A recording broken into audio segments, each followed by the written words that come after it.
Hello, everyone. My name is Remi LeBlanc, and today I will be talking about a machine learning model I built to predict forest fire burned areas.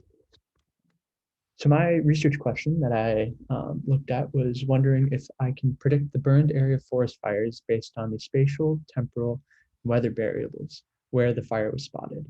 And one of the most interesting things I'd be looking at when building this model is what are the most important predictors that point to a fire. I mean, there's some obvious reasons why this would be an important model to build. Um, Large forest fires that are out of control can be really damaging to the wildlife and to firefighters and resources um, that would have to combat these fires. And um, being able to predict them accurately, especially the big ones, would be some really real life um, uses. So the data, I received data that was from northeast region of Portugal, the border of Spain, and Montesinho Natural Park. Um, Now, the majority of this data didn't have any fires, about half of them. The fires burned area was recorded in area in hectares. And as you can see on the bottom left here, the data, the X and Y variable is a spatial location of the map. There are a map of the park is gridded into X and Y areas, and that's the location of it. It also includes the month and the day, and as well as a few metrics of fire danger for that day. And those metrics are based on weather data. And we additionally have weather data, including temperature, relative humidity, wind, and the rain. Um, Now, most of the fires are have no burned area, and a few of the fires are very large, considered definitely outliers. You can see on the graph here, we have a few burned areas over 1,000 hectares. Now, these outliers in this case are very important to look at. Um, we want to be able to predict these large fires.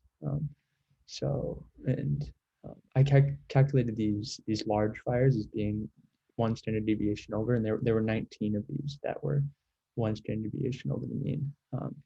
So my model was predicting, hopefully, be good at predicting these large ones. So before I began modeling, I had to do some pre-processing. So what I did was I upsampled the data to include more of the big fires, those ones that were over 63 hectares. So originally there was 19 of those, and I upsampled them to be 100 now. I also downsampled the amount of data that had no fires. There were originally about 250 of those, and I downsampled those to be about 100. I also encoded the day and month categorical variables in order to use those in my model. So when I started building a model, I began by building a baseline. I just used a simple linear regression to see if I could predict the burned area. And this performed terribly. Much of the area predicted was negative. Didn't understand that, a negative burned area isn't a thing. So because of that, I decided to go with a tree-based algorithm.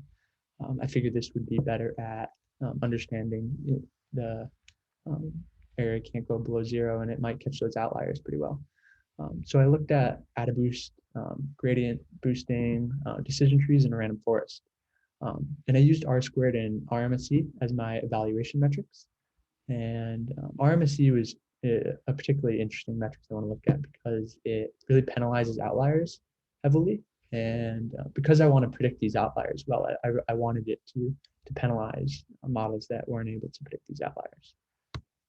So my results, I ended up going with my random forest regressor after doing some hyperparameter tuning on the test data set to try to extract as much information out of this. On my validation set, I ended up getting an RMSE of 96.1.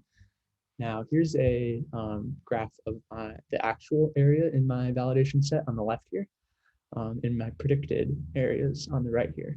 So as you can see, it did a rather good job of predicting these large fires. However, the actual area had a few more fires that were smaller or were zeros than what I had ended up predicting. So why is this important? I mentioned before, there's forest fires can be really damaging. Living in California in 2020, that was very apparent.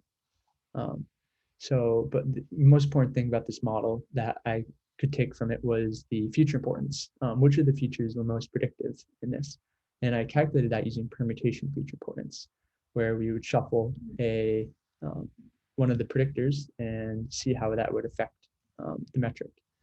So my random forest regressor predicted that, told me that the day, the month, and the location were the most important features.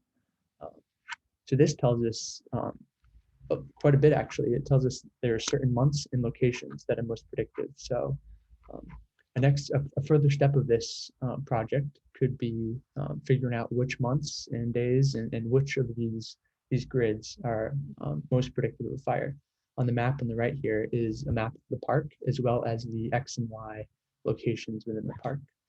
So for example, if we found that August and a specific grid in there are very predictive of fire during the month of August, we could spend some extra resources on firefighters, display more warning signs for recreational users to be careful when fire comes. And interestingly, it seemed as though the weather was non-predictive in this model. Um, so I learned So thank you. I learned a lot from doing this, particularly with trying to predict these outliers, and approach those by upsampling, and I hope to continue this, as mentioned, with figuring out the importance of the certain days and locations, and I could see how this could be extended beyond just the region of Portugal, but to any place where forest fires are an issue, which may be much more of an issue in the future due to climate change. So thank you.